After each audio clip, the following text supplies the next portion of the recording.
चलिए जय Hind all of you.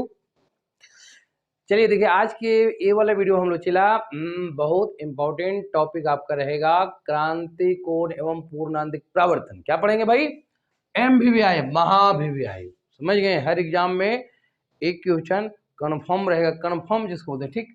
महाभिव्याय के रूप में आपका टॉपिक है, समझना बहुत जबरदस्त ढंग से पढ़ेंगे, पढ़ाएंगे, पढ़ेंगे, पढ़ना है। क्लियर? क्या नाम है बोलिए? क्रांति कोण। सुनने ऐसे नाम है क्रांतिक, क्रांतिक कोण एवं पूर्ण आंतरिक प्रावर्तन। क्या पढ़ेंगे बउआ? एवं पूर्ण आंतरिक प्रावर्तन। बहुत इंपॉर्टेंट हो चला, बहुत भार में होना इंपॉर्टेंट हो। सुनने क्रांतिक कोण एवं पूर्ण आंतरिक प्रावर्तन, समझ गए क्या बोले? भर में होना एकदम खचिया भर इंपॉर्टेंट हो, मतलब एकदम हर हाल में क्वेश्चन आएगा पक्का एकदम। क्या नाम है? क्रांति कोण एवं पूर्ण आंतरिक प्रावर्तन। देखिए क्या अंग्रेजी लिख दे चला, अंग्रेजी लिखना जरूरी है, आपको देसी लैंग्वेज में समझना है, लेकिन आपको लिखना है बढ़िया लैंग्वेज में, ठीक है। क्रिटिकल एंगल, देखिए अंग्रेजी कमजोर नहीं है, बिल्कुल जबरदस्त अंग्रेजी लिखेंगे। Critical angle and total internal reflection. क्या पढ़ेंगे बाबू? टोटल इंटरनल, ओहो, इंटरनल रिफ्लेक्शन। सुन लो, यानी आपका दोनों एक ही में समझाएंगे, बहुत इंपॉर्टेंट है, भरदम। सुनिए कितने की बात बोले, भरदम है बहुत ज्यादा। अब इसको समझना भी बहुत जबरदस्त ढंग से, तब नहीं याद रहेगा, तब नहीं जिंदगी भर नहीं भूलेंगे। हाँ, बहुत दिन तक याद रखना है आपको, ठीक है। देखो चला, क्रांति कोण एवं पूर्णांतिक प्रावर्तन से अब क्या समझते हैं, दोनों को हम एक साथ समझ लेंगे बिल्कुल बढ़िया से। देखिए इसको समझने के लिए हम एक उदाहरण लेंगे, समझ में आया? चला एक एग्जाम्पल्स लेंगे, एक ही उसी में हम लोग दोनों समझ लेंगे, उसके बाद आप डिफाइन आराम से अपने खुद कर लीजिएगा कि क्रांति कोण क्या है, पूर्णांतिक प्रावर्तन किसे कहते हैं, क्या है क्या नहीं, सब क्लियर हो जाएगा। क्लियर? अब सबसे पहले देखो हम क्या करें, इसको समझने के लिए सबसे पहले चला एक हम ग्लास स्लैब लेते हैं, से बढ़िया फिगर बन लो, शीशा लेते हैं, ग्लास का क्या लेते हैं चला, मान लो इस हम टुकड़ा लिए, इस हम लोग ग्लास का तख्ता लिए। क्लियर है? ग्लास समझ लो एकदम बढ़िया से, कौन है बोलिए? शीशा लिए, दोनों आपको समझना इसी में चला। बोले गलास मान लो, क्या मान लिए, बोल जल्दी, गलास है। क्लियर है? अब मान लो ऊपर में हवा है, एयर, क्या माने बोलिए जल्दी? एयर अपवर्तनांक, ऐसे अब अपवर्तनांक के काम नहीं लेने देते हैं भाई, गलास का अपवर्तनांक म्यू मान ली है, और वो हवा का 1 होता है। क्लियर है? अब देखो जरा थोड़ा सा गौर करना, हम इस पॉइंट को फिक्स कर दें, समझिएगा ध्यान से, इसी को आपको ध्यान देना। इस पॉइंट को हम एक फिक्स पॉइंट लिए, क्या लिए? इसी पॉइंट से हम ढेर सारा किरण आपतित करा के देखेंगे, और उसी से आपको क्लियर हो जाएगा कि किसको हम क्रांतिक कोण कहेंगे और पूर्ण आंतरिक परावर्तन किसको कहेंगे। क्लियर? तो चला क्रांतिक कोण, क्रिटिकल एंगल, इसका मतलब कोई एक एंगल होगा, इसी नाम से कुछ पता चल रहा है कि क्रांतिक कोण भी एक एंगल होगा, एक कोण होगा, लेकिन कौन कोण होगा जिसको हम लोग क्रांतिक कोण कहेंगे, उदाहरण से समझें। क्लियर? अब देख थोड़ा सा देखो चला, यहां से मानो हम एक किरण सीधे इधर दे, समझ जाओ, सीधे इधर दे दिए, क्या हुआ बोलो? सीधे चल गया, कोई दिक्कत? आपको पता है अपवर्तन पढ़ा है, अपवर्तन कहीं पाठ नहीं चला। अपवर्तन हम बोले चला कि अगर प्रकाश एक माध्यम से दूसरे माध्यम पर अगर लंबवत जाते हैं तो बिना मुड़े हुए अपवर्तित हो जाते हैं, मतलब सीधे चले जाते हैं। क्लियर? अब मान लो यहाँ से तो हम प्रकाश दिए ऐसे सीधे, तो सीधे चल के कहीं लंबवत प्रकाश जा रहा है, इसीलिए इसमें चला विचलन नहीं होता है। क्लियर है? अरे कि सीधे अपवर्तन हो जाता है। क्लियर? अब बताइए थोड़ा सा, इसी बिंदु से एजा प्रकाश आपतित ना करा के हम यहाँ पर तो आपतित करा, ध्यान दीजिए यहाँ पर प्रकाश आपतित कराए, समझ में आ रहा लो? अब बताइए चला, शीशा से किस में जाएगा प्रकाश, बोल चले हवा में। फटाफट ध्यान देना, हम कॉन्सेंट्रेट रहेगा, स्थिर माइंड करके देखना है, बोलना है। बोले बुआ कि शीशा से हम प्रकाश किधर दे रहे हैं? हवा में दे रहे हैं। शीशा और हवा में, शीशा सघन माध्यम, हवा विरल माध्यम है। अब बताइए जब प्रकाश सघन से विरल माध्यम में जाते हैं, माध्यम चेंज हो रहा है, मतलब अपवर्तन होगा। अपवर्तन होने मतलब प्रकाश मुड़ेंगे, किधर मुड़ेंगे? आप जानते हैं कि अगर प्रकाश सघन से विरल में जाते हैं, अभिलंब से दूर भागते हैं, किधर भागेगा? अभिलंब से दूर जाएगा। अब बताओ तो यहाँ पर हम अभिलंब खींचेंगे तब ना काम होगा। अब देखो चला कि मान लीजिए यहाँ पर ये अभिलंब, ध्यान से समझिएगा, बहुत इंपॉर्टेंट पॉइंट है। देखिए हम इसको MVVI बोला, महाभिव्याय, सुना लो करना मा, ऐसी पता चल रहा है। अब देखो एकदम स्थिर माइंड से यहाँ पर हम लोग अभिलंब खींचे हैं। अब बताओ चिला, ये आपका ये आपतित किरण है, बोला सघन माध्यम में है, विरल माध्यम में जाएंगे तब प्रकाश तो सीधे ही नहीं जाएगा चिला, बोला अपवर्तन होगा। अपवर्तन बोला विलंब से दूर मुड़ेंगे, देखो चिला प्रकाश इधर अपवर्तित हो गया, समझ में आया कि नहीं? बोल जल्दी, तो सीधे नहीं हल्का सा मुड़ा है कि नहीं, बोलिए। अब बताइए ये आपतित किरण कहलाएगा ये अपवर्तित किरण कहलाएगी। ये अभिलंब है, क्या है बोल जल्दी, अभिलंब। अब बताओ चला, ये आपतित किरण और ये अभिलंब है, इसके बीच के कोण को क्या कहते हैं, बोलो आपतन कोण आई कहते हैं। ये कोण क्या कहला, अपवर्तन कोण, यहाँ पर हम आर मान लिए। समझ में आया कि नहीं, यहाँ तक बोलिए।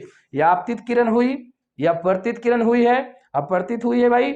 अब आपतित किरण और अभिलंब के बीच में कोण को आपतन कोण, अपवर्तित किरण और अभिलंब के बीच को अपवर्तन कोण हम आर लें। क्लियर, यहां तक कोई समस्या नहीं, मतलब अपवर्तन एक बार हम करा दे। कि अब देखना भाई, यहीं से देखो एक ही बिंदु से हम ले रहे हैं, यहां पर प्रकाश किरण आपतित करवाए, ध्यान देना है, एक ही बिंदु से ले रहे हैं। अब चला, ये भी कहाँ जा रहा है, सघन से विरल में जा रहा है। किधर जा रहा है बोलिए फटाफट, यहाँ पर भी अपवर्तन होगा। अपवर्तन होने के लिए हम लोग अभिलंब खींचेंगे। चला, अभिलंब खींचेंगे तो ना पता चलेगा किधर मुड़ेंगे।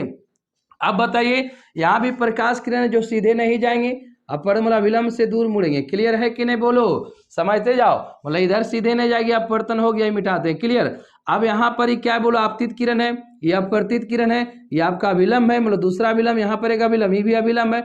आप बताइए, ये आपतित किरण और अभिलंब के बीच के कोण को आपतन कोण होगा, ये क्या कहलाएगा बोलिए, अपवर्तित किरण और अभिलंब के बीच के कोण को अपवर्तन कोण कहते हैं।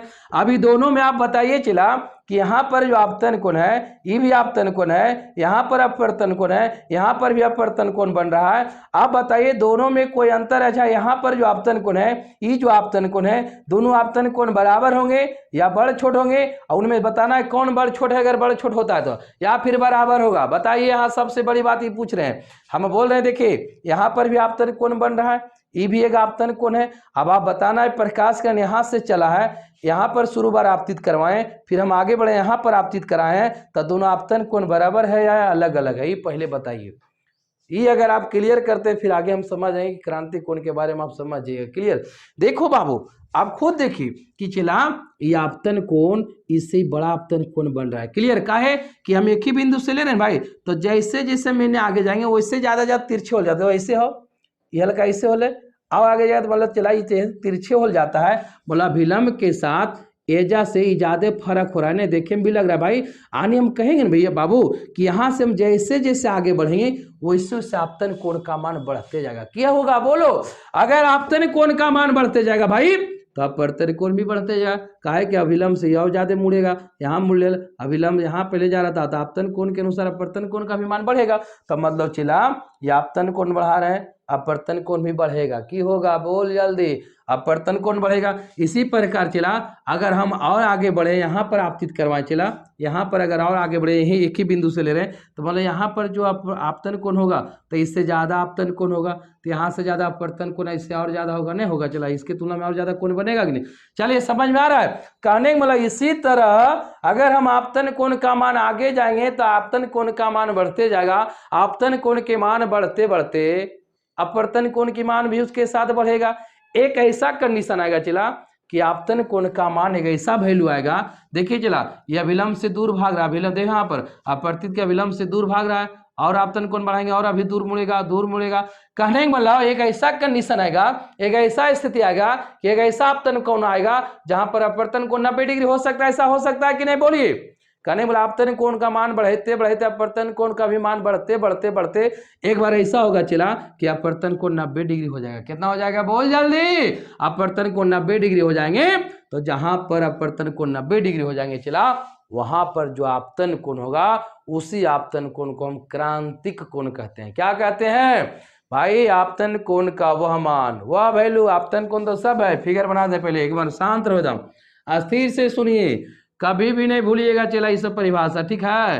कहने मतलब चला यहाँ पर हम लोग अभिलंब ले रहे हैं, मान लिया जाए आपतन कोण का मान आप बढ़िएगा, बढ़ रहा आपतन कोण एक ऐसा आपतन कोण होगा चला जहां पर अपवर्तन कोण इस प्रकार प्रकाश के अपवर्तित हो जाएंगे, तो यहाँ पर अपवर्तन कोण 90 डिग्री न हुआ चला, तो जहां पर अपवर्तन कोण 90 डिग्री होगा वहां पर जो आपतन कोण होगा, सुनिए 90 डिग्री ने क्रांति कोण है, जहां पर अपवर्तन कोण 90 डिग्री हो जाएंगे वहां पर जो आपतन कोण होगा उस आपतन कोण को हम क्रांति कोण कहते हैं। क्लियर है। ऐसे हम सी या थीटा से जिससे भी इच्छा आपको सूचित करना कर सकते हैं। क्लियर है। इस आपतन कोण को हम क्रांति कोण कहते हैं। चला क्रांति को क्रिटिकल बोलते हैं, इसीलिए हम लोग सी ले रहे हैं, कहीं थीटा भी लिया रहता है उससे कोई समस्या नहीं है, हम लोग सी से सूचित कर रहे हैं, आप थीटा से भी कर सकते हैं, कुछ भी कोण ले सकते हैं। क्लियर।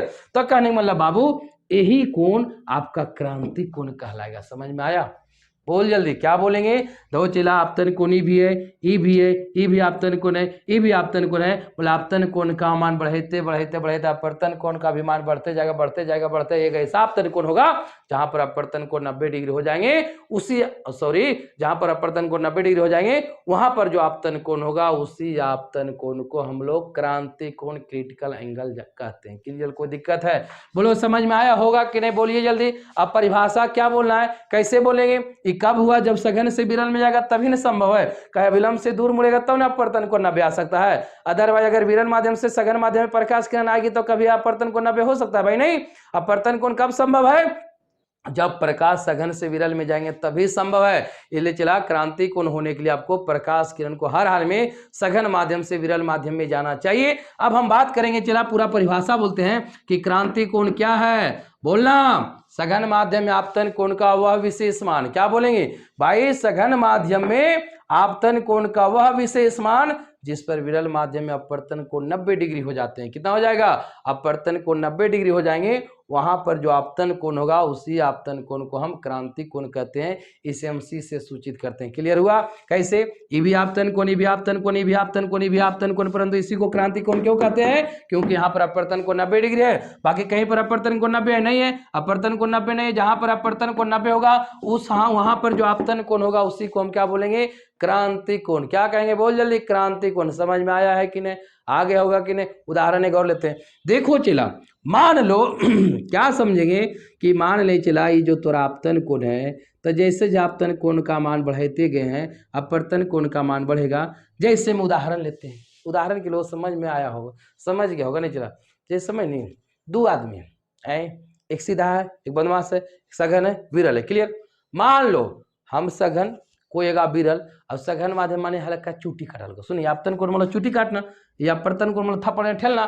तो चला इतना आपतन हल्का चूटी काटनी तो इन्हें ठेला हल्का ठेला कि नहीं, और आपतन कोण बढ़ाएंगे बोले ना हल्का चूटिया काटेंगे और दूर फेंके फर्क फर्क नहीं रहा के रूम में जाके नहीं चूटी काटनी ठेला है नहीं रहा हल्का आओ चूटी काटने लोच्छा कभी आओ दौड़ लो अरे हेडर फर्क रहा। वैसे अगर आओ चूटी काटने फर्क एकदम करो, वैसे चला ठेलते ठेलते अगर चलाएगा और गोसा मोड़ फुलो तो थपाक से मारेगा तो बिल्कुल टाइगर मुड़ जाएगा कि नहीं? क्लियर? तो समझ में आपतन कोण का मान बढ़ते जाएंगे अपवर्तन कोण का मान बढ़ते जाएगा। एक ऐसा कंडीशन आएगा कि अपवर्तन कोण 90 हो जाएंगे, वहां पर जो आपतन कोण होगा उसी आपतन कोण को हम क्रांति कोण कहते हैं। क्लियर हुआ कि नहीं? बोलो परिभाषा हो जाएगा। चला आपतन कोण का वह विशेष मान जिस पर विरल माध्यम में अपवर्तन कोण 90 डिग्री हो जाते हैं उसी आपतन कोण को क्रांति कोण कहते हैं। क्लियर? अब हम बात करें, चला क्रांति कोण एक तरह से हम क्लियर कर दें। क्लियर है? अब हम बात करते हैं पूर्णांतिक परावर्तन। क्या बात करेंगे? बोलिए जल्दी। अब चला मान लिया जाए अगर एक बाद और प्रकाश को हम आपतित करवाएंगे, चला कहेंगे बोले और आपतन कोण का मान बढ़ाएंगे, यहाँ पर दो प्रकाश करेंगे हिंस करवा रहे हैं तो यहाँ पर एक मतलब जो आपतन कोण हो रहा है भाई तो एकरो से ज्यादा ना यहाँ पर आपतन कोण होगा, क्रांति कोण से ज्यादा यहाँ पर आपतन कोण होगा कि नहीं? आए सही बोलिए। अगर भाई हम बोले जैसे आगे बढ़िएगा आप, जैसे हम आगे किरण को आपतित करवाएंगे तो आपतन कोण का मान बढ़ते जाएगा। इसका मतलब एक बाद हम यहाँ पर प्रकाश किरण को आपतित कराए हैं तो यहाँ पर जो आपतन कोण होगा वो क्रांति कोण से ज्यादा होगा। अगर आपतन कोण बढ़ रहा है तो क्रांति कोण सॉरी यार अगर यहाँ पर आपतन कोण जो है इस क्रांति कोण से ज्यादा है तो यहाँ पर जो अपवर्तन कोण होगा तो इस अपवर्तन कोण से यहाँ पर भी ज्यादा होगा। आपतन कोण जैसे बढ़ेगा अपवर्तन कोण वैसे ही बढ़ेगा। क्लियर? अब बताइए चला कि अगर यहाँ पर जो आपतन कोण है वो क्रांति कोण से ज्यादा, यहाँ पर आपतन कोण जो आई डैश है मानो का यहाँ पर आई मान लीजिए ये क्रांति कोण से ज्यादा है। क्लियर? जैसी भाई यहाँ पर आपतन कोण का मान क्रांति कोण से ज्यादा होगा तो यहाँ पर जो अपवर्तन कोण है 90 डिग्री तो यहाँ पर अपवर्तन कोण 90 से ज्यादा होगा। 90 से ज्यादा होगा अगर मतलब चला देखो प्रकाश किरण मुड़ेगा तो या तो 90 मुड़ ले 90 हो 90 से ज्यादा होते फिर बोलो इन्हीं फिर नीचे न प्रकाश को आना पड़ेगा। चला तब दो 90 से ज्यादा हुआ। क्लियर है कि नहीं? आने कहने मतलब चला तब प्रकाश किरण क्या होगा अगर आपतन कोण का मान क्रांति कोण से ज्यादा कर देंगे तो प्रकाश का अपवर्तन नहीं होगा बल्कि एक तरह से परावर्तन हो जाता है और उस परावर्तन को हम पूर्णांतिक परावर्तन कहते हैं। क्या कहते हैं? बोलिए। कि अगर भाई आपतन कोण का मान क्रांति कोण से ज्यादा हो जाए तो प्रकाश किरण का पूर्णांतिक परावर्तन हो जाते हैं। इसी को हम टोटल इंटरनल रिफ्लेक्शन कहते हैं। क्या कहते हैं इस घटना को? अगर ऐसा घटना घटते हैं तब इसको हम पूर्ण आंतरिक परावर्तन कहते हैं। समझ में आया है? क्या बोलेंगे कि अगर आपतन कोण का मान क्रांति कोण से ज्यादा हो जाए तो प्रकाश किरण दूसरा माध्यम में न जाकर पुनः पहले माध्यम में वापस लौट जाते हैं, एक तरह पूरा पहले माध्यम में परावर्तित हो जाते हैं, इसीलिए इसको हम बोलते हैं पूर्ण आंतरिक परावर्तन। क्यों पूर्ण आंतरिक परावर्तन कहते हैं चला, मतलब जो प्रकाश दे रहे थे, देखिए बाहर हम हवा शीशा से हवा की ओर दे रहे थे कि नहीं, बाहर जा भेज रहे थे, परंतु टोटल का टोटल प्रकाश, पूर्ण का मतलब टोटल, आंतरिक मतलब अंदरे, परावर्तन को लौटना मतलब टोटल के टोटल प्रकाश अंदरे वापस लौट के चलाया, बाहर नहीं गया, अपवर्तन नहीं हुआ, इसीलिए इसका नाम दिया गया पूर्ण आंतरिक परावर्तन, टोटल इंटरनल रिफ्लेक्शन। कि हम जो टोटल प्रकाश दिए वो टोटल के टोटल आंतरिक मतलब अंदरे परावर्तन का लौट गया, मतलब बाहर नहीं गया, टोटल के टोटल अंदरे लौट गया, इसीलिए इसको हम बोलते हैं पूर्ण आंतरिक परावर्तन। क्या इसको कहते हैं चला, इसीलिए क्लियर है, क्योंकि देखिए नाम है पूर्ण, पूर्ण के मतलब पूरा मतलब जो प्रकाश दिए टोटल के टोटल, आंतरिक मतलब अंदर, परावर्तन के मतलब लौटना, तो मतलब जो प्रकाश दिए हैं शीशा से हवा हम जा इधर नहीं दे रहे थे भाई, लेकिन प्रकाश उधर न जाके टोटल के टोटल अंदरे लौट गया, इसीलिए इसको हम बोलते हैं पूर्ण आंतरिक परावर्तन। समझ में आया होगा। क्या बोलेंगे पूर्ण आंतरिक परावर्तन क्या है, तो बोलना है कि अगर भाई आपतन कोण का मान क्रांति कोण से ज्यादा हो जाए तो प्रकाश किरण पुनः पहले ही माध्यम में वापस लौट जाते हैं, तो इसी घटना को हम बोलते हैं टोटल इंटरनल रिफ्लेक्शन, पूर्ण आंतरिक परावर्तन। क्लियर हुआ, समझ में आया कि नहीं। अब यहां पर बात आती चला, क्रांति कोण समझ गए, पूर्ण आंतरिक परावर्तन समझ गए। अब यहां पर कभी कभी आते हैं कि पूर्ण आंतरिक परावर्तन के शर्त लिखिए, शर्त मतलब कंडीशन बताइए कि क्या क्या कंडीशन रहेगा तब पूर्ण आंतरिक परावर्तन हो सकता, अदरवाइज नहीं होगा। क्लियर है, आप खुद बताइए कि पूर्ण आंतरिक परावर्तन होने के लिए क्या क्या चाहिए, क्या क्या है तब पूर्ण आंतरिक परावर्तन हुआ। पहले तो सबसे पहला ही है कि प्रकाश किरण को हर हाल में सघन माध्यम से विरल माध्यम की ओर जाना चाहिए। इधर नहीं भेज रहे हैं, सघन से विरल की ओर दे रहे थे कि नहीं, अरे गया नहीं, लेकिन हम भेज कहाँ रहे थे, सघन से विरल की ओर भेज रहे थे, मतलब शीशा से हवा की ओर प्रकाश को हम भेज रहे थे। तो पहला हमारा शर्त है कि प्रकाश किरण को सघन माध्यम से विरल माध्यम की ओर जाना चाहिए, तभी पूर्ण आंतरिक परावर्तन हो सकता है। पहला कंडीशन सही बात है कि नहीं, कि भाई प्रकाश को किधर से किधर जाना चाहिए, तो सघन से विरल की ओर जाना चाहिए। क्लियर। दूसरा क्या है, दो ही शर्त है ये बउआ। दूसरा है भाई पूर्ण आंतरिक परावर्तन के लिए कि आपतन कोण का मान हर हाल में क्रांति कोण से ज्यादा होना चाहिए। क्या बोले हैं कि आपतन कोण का मान हर हाल में क्रांति कोण से अधिक होना चाहिए, क्रांति कोण से अधिक होगा चला तब ना पूर्ण आंतरिक परावर्तन संभव है। अब हमें आशा है चला कि आप क्रांति कोण और पूर्ण आंतरिक परावर्तन समझ गए होंगे। एक बार फिर से रिपीट करते हैं, क्रांति कोण क्या है, आपतन कोण का वह विशेष मान जहां पर अपवर्तन कोण 90 डिग्री होते हैं, वहां पर जो आपतन कोण होता है उससे आपतन कोण को क्रांति कोण कहते हैं। पूर्ण आंतरिक परावर्तन क्या है, पूर्ण आंतरिक परावर्तन एक घटना है चला जिसमें क्या होते हैं कि अगर आपतन कोण का मान क्रांति कोण से ज्यादा हो जाए तो प्रकाश किरण पुनः पहले ही माध्यम में वापस लौट जाते हैं, इसी घटना को हम पूर्ण आंतरिक परावर्तन कहते हैं। मुझे आशा है कि आप लोग को समझ में आ गया होगा, कोई रटना वगैरह नहीं है। Clear, thank you, bye.